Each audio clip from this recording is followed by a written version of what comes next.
Fala, nação rubro-negra, sou eu, Fabrício Lopes, aqui do nosso canal Resenha Rubro-Negra, trazendo para vocês informações sobre o Flamengo, tá, pessoal? Não consegui gravar o vídeo mais cedo, eu estava aqui, como de praxe, todos os dias, para poder gravar o vídeo para vocês, mas eu tô com um resfriado muito forte mesmo. Eu tava com 39 graus e meio de febre, hoje era 4:30 da manhã, não conseguia, a voz não saía, tá? Tomei um caldinho mais quente para poder fazer a voz voltar, por isso eu tô vindo aqui agora para informar vocês. Então espero que vocês me perdoem pela falta de horário dos vídeos aí, mas se Deus quiser, em breve eu vou estar bom de novo aí para poder fazer o Jornal VVP, para poder fazer as informações do Flamengo às 7 horas, para poder levar para vocês as informações com a qualidade, com o horário que precisa ser levados, tá? Mas vamos lá, nação. Hoje é o primeiro dia do Léo Ortiz no Flamengo, treinando de verdade com a equipe rubro-negra. O Léo Ortiz já foi registrado no BID e já está à disposição do técnico Tite. O Tite define em que momento que ele vai usar o Léo Ortiz, se de titular, se de reserva. É interessante a gente observar um movimento que o Tite faz, que é um movimento hierárquico dentro da equipe muito interessante, né? Ele privilegia aqueles que têm mais tempo de casa. Por exemplo, o Vitor Hugo vem recebendo mais oportunidades do que o Matheus Gonçalves. O Matheus Gonçalves passou o ano de 2023 no Bragantino, Vitor Hugo no Flamengo. Então, ele vai fazendo as coisas por meritocracia.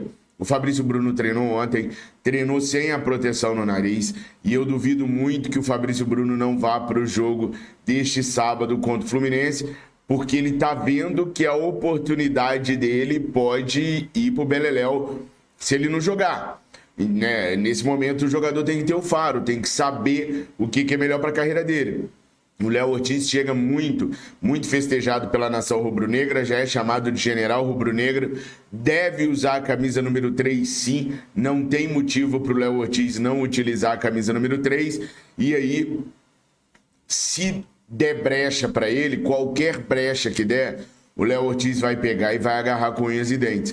Então o Fabrício Bruno muito provavelmente fará a dupla de zaga com o Léo Pereira nesse final de semana, se não der nenhum outro tipo de problema na região do nariz, que ele quebrou, né? O nariz, ele fraturou o nariz, se não der nenhum outro problema, ele vai para o jogo ao lado de Léo Pereira. Na opinião de vocês, o Tite age certo nesta questão da meritocracia, ou vocês acham que não tinha que ter isso, que o Léo Ortiz é muito melhor, ele tinha que chegar a ser titular? Coloca aí nos comentários. Aliás, nação, eu vou pedir para vocês dar uma verificada, checar se vocês são inscritos no canal. Se não forem inscritos, se inscrevam, tá? Eu sei que o momento que eu tô vivendo não é um momento legal para pedir inscrição, mas eu vou pedir porque é no momento mais difícil que a gente tem que ver o apoio de vocês, né? Também curta, comenta e compartilha para ajudar o nosso canal. Nação, hoje a janela de transferências está findando, tá? Hoje encerra a janela de transferências internacionais e essa janela ela só volta a abrir novamente no dia 1º de abril. Quer dizer, não esta janela.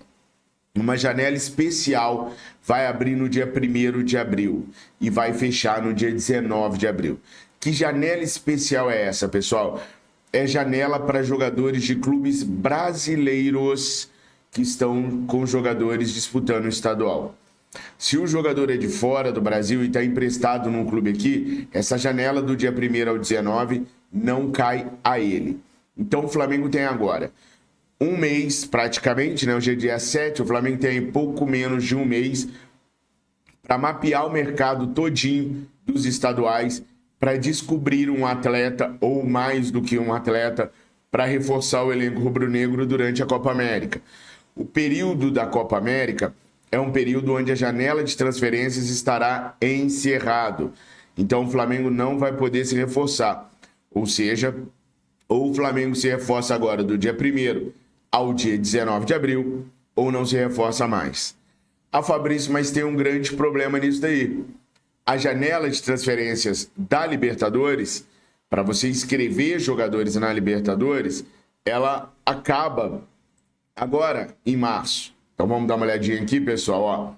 Esse daqui é um trecho do regulamento da fase de grupos da Libertadores da América, tá? E o que tá falando aqui é o seguinte, apresentação da lista de jogadores e de corpo técnico para as equipes classificadas à fase de grupos, até às 18 horas do dia 29 de março de 2024. O que isso quer dizer, pessoal? Que o Flamengo pode inscrever jogadores na fase de grupos da Libertadores até o dia 29 de março. Pô, Fabrício, mas se for assim, essa janela do dia 1º ao dia 19 de abril vai ficar fora da situação do jogador poder atuar pela Libertadores da América. Errado, pessoal. A Libertadores, a Conmebol, ela permite que você entregue junto com essa lista 5 jogadores adicionais, provisórios, que você pode entregar em datas específicas. Então, eu vou mostrar para vocês aqui, ó. Apresentação dos documentos para regularização das inscrições provisórias de jogadores. Então vamos lá. Se tem um jogador que eu quero que jogue o primeiro jogo da fase de grupo da Libertadores, então eu tenho que apresentar a documentação de jogadores provisórios até as 14 horas do dia 1º de abril. Se eu tenho jogadores que eu quero que jogue a segunda partida da fase de grupos, então eu tenho que entregar a documentação de jogadores provisórios até as 14 horas do dia 8 de abril. E o prazo final para jogar a fase de grupos é às 14 horas do dia 22 de abril, para que o atleta possa jogar a terceira partida da fase de grupos. Na fase de grupos, são 6 jogos. Então, você tem a possibilidade de inscrever jogador até o terceiro jogo da fase de grupos da Libertadores da América. Então, na verdade, para inscrever jogadores na Libertadores, você tem até o dia 22 de abril.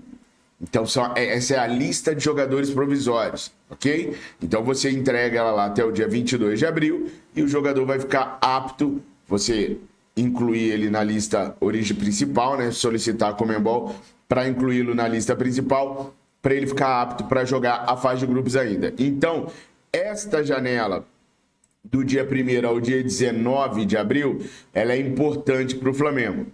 E o que o Flamengo está querendo? Eu já falo isso para vocês há um certo tempo já, né, pessoal? O Flamengo quer um meia canhoto que possa atuar tanto de segundo volante quanto aberto pela ponta direita. Como o Nico pode fazer, por exemplo, tá? Ele pode jogar de segundo volante e pode jogar também aberto pela direita. O Gerson, como vocês sabem, ele só vai retornar praticamente no segundo semestre. Como eu já havia dito para vocês, a situação dele é um pouco mais grave do que a maioria das pessoas pensaram, não vocês, porque graças a Deus vocês foram bem informados por nós aqui sobre a situação verdadeira do Gerson. Mas ele só volta no segundo semestre. E é o único canhoto do nosso meio de campo. Ah, Fabrício, não é não, porque tem o Alan que é canhoto, o Thiago Maia é canhoto. Sim, pessoal, mas o Thiago Maia está em negociações com o Inter. Aliás, outra coisa que precisa ser deixada bem clara, que eu venho falando aqui, mas vira e mexe, alguém pergunta ou alguém entende diferente. O Thiago Maia já tem um mês que ele está treinando separado. Ele está treinando separado porque ele quer. Nenhum clube pode colocar o jogador para treinar um mês em separado contra a vontade dele. Isso configura assédio moral e o jogador pode levar o clube na justiça. Então, o Thiago Maia só está treinando em separado porque o Thiago Maia quer. É um pedido dele. Ele quis treinar em separado. O Flamengo não está faltando com respeito a ele. Pelo Flamengo, o Flamengo nem negociaria o Thiago Maia, tá? O Tite não pediu a saída do Thiago Maia. O Thiago Maia é que está enxergando uma oportunidade melhor no Inter e por isso está indo para lá. Só isso. Não tem absolutamente nada do Flamengo desrespeitar o atleta. Nem do atleta desrespeitar o Flamengo. Ele acha que ele vai receber mais oportunidades no Inter, ele quer ir para o Inter e por isso ele está treinando em separado. Faltam alguns ajustes aí para que ele possa ir para o Inter e a janela fecha hoje às 0 horas. Então, o Flamengo tem para negociar ele com o Inter até hoje às 18, porque a CBF fecha às 19. A janela vai até às 0 horas, mas a CBF registra jogadores só até às 19 horas. Então, o Flamengo tem até hoje às 19 horas para negociar com o Inter, senão o Thiago vai ter que aguardar a janela do dia 1º de abril para poder tramitar, continuar com a negociação com o Internacional de Porto Alegre. Mas de jeito nenhum é o Flamengo que quer a saída do atleta, e sim o atleta que vê uma oportunidade melhor no Internacional de Porto Alegre. Um dos jogadores que o Flamengo tem muito interesse, mas que o Flamengo sabe que é praticamente impossível de conseguir, é o Elinho do Bragantino. O Elinho do Bragantino vem fazendo um trabalho pela ponta direita, tanto como meia como ponta direita. Muito bom desde que chegou do São Paulo ao Red Bull Bragantino. A dificuldade que o Flamengo vê na contratação do Elinho, que deixa ele praticamente inviável, é que recentemente, agora, se não me falha a memória, dia 18 de janeiro, o Bragantino renovou o contrato com o atleta. E aí, sempre que se renova o contrato, fica praticamente impossível de se negociar com o atleta. Mas era o atleta que o Flamengo queria, porque tem todas as características que hoje o Tite busca num atleta para integrar o elenco do Flamengo. Então, o Elinho chegou até a ser sondado, mas o Flamengo sabe que para tirar o Elinho vai ser muito difícil. Um outro nome que aparece no mercado é o do Mauricinho, do Inter. O Mauricinho desperta o interesse do Flamengo desde a época que ele meteu dois ou três gols no Flamengo, vocês se lembram, vindo do banco de reservas, ainda com o Mano Menezes como treinador da equipe colorada. O Mauricinho é um jogador que atua mais pela beirada de campo, mais pelo lado direito, mas a informação que eu tenho agora, no momento, é que até o momento que eu estou gravando esse vídeo, o Flamengo ainda não acionou ninguém do staff do Mauricinho, nem ninguém do Internacional de Porto Alegre para negociar o jogador. Fabrício, não podia fazer aí um bem bolado? Thiago Maia vai para lá, o Mauricinho vem para cá? Não é o modus operandi do Flamengo. Essa gestão não trabalha com troca de jogadores. É toma lá, dá cá. Vendo o meu, depois eu vejo se eu consigo comprar o seu. Sempre foi assim. Nunca houve troca de jogadores por parte dessa gestão. Então a informação que eu tenho é a seguinte: essa diretoria até já se interessou pelo Mauricinho, sim, mas o Mauricinho não é o jogador preferido do técnico Tite, que junto com o Matheus, filho dele, estão avaliando jogadores do futebol paulista, do futebol mineiro, do próprio futebol carioca, para poder avaliar um nome melhor. Como eu falei para vocês, os caras têm até o dia 1º de abril para encontrar um nome para poder suprir as carências que o técnico Tite imagina ter na equipe. Então, Tite e Matheus estão pesquisando os nomes. Vale lembrar que o Paulinho Cachaça, campeão da Copa do Brasil em 2013 pelo Flamengo, vem do 15 de Piracicaba, Campeonato Paulista. O próprio Hernani Brocador também vem de um clube que estava disputando o Campeonato Paulista. Então, há como descobrir bons jogadores para compor elenco nos regionais. E aí eu já falo para vocês, se vocês já tiverem algum nome engatilhado, manda para a gente aqui que a gente dá um jeito de fazer chegar no Flamengo para tentar facilitar um pouquinho a vida do técnico Tite. Agora, se de tudo isso não vier ninguém mais, o Matheus Gonçalves deve começar a receber as oportunidades para poder jogar por ali. E essa janela do Flamengo é uma janela muito poderosa, uma das melhores janelas que o Flamengo fez durante essa gestão. Para mim, ela só não é melhor do que a janela de 2019, que a gente começa a montar o super time. Mas Nicolás de la Cruz, Matias Vinha e o Léo Ortiz, para mim, é sem sombra de dúvidas a melhor janela de um clube sul-americano, indiscutivelmente. E o Flamengo gastou cada centavo que poderia gastar. No Nicolas, foram 77,7 milhões de reais. No Matias, 37,6 milhões de reais. E o Léo Ortiz é o zagueiro mais caro da história do Flamengo a ser contratado, 42,8 milhões de reais. Totalizando aí 158,1 milhões de reais em contratações nessa janela. O Flamengo tinha 160 milhões disponível. O o Flamengo investiu 158,1 milhão em jogadores. Cada um dos jogadores tem uma forma de pagamento diferente, mas ainda assim foram investidos 158,1 milhões de reais nesses 3 atletas aí. Nação, com muita dificuldade eu consegui, praticamente sem respirar, levar a informação para vocês. Eu espero que vocês me perdoem do fundo do coração, mas eu tô... Tá bravo, tá complicado. Falta de ar, muita tosse. Ainda tô com febre, mas eu precisava vir aqui trazer as informações para vocês.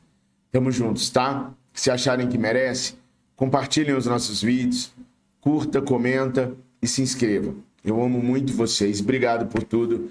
Saudações rubro-negras.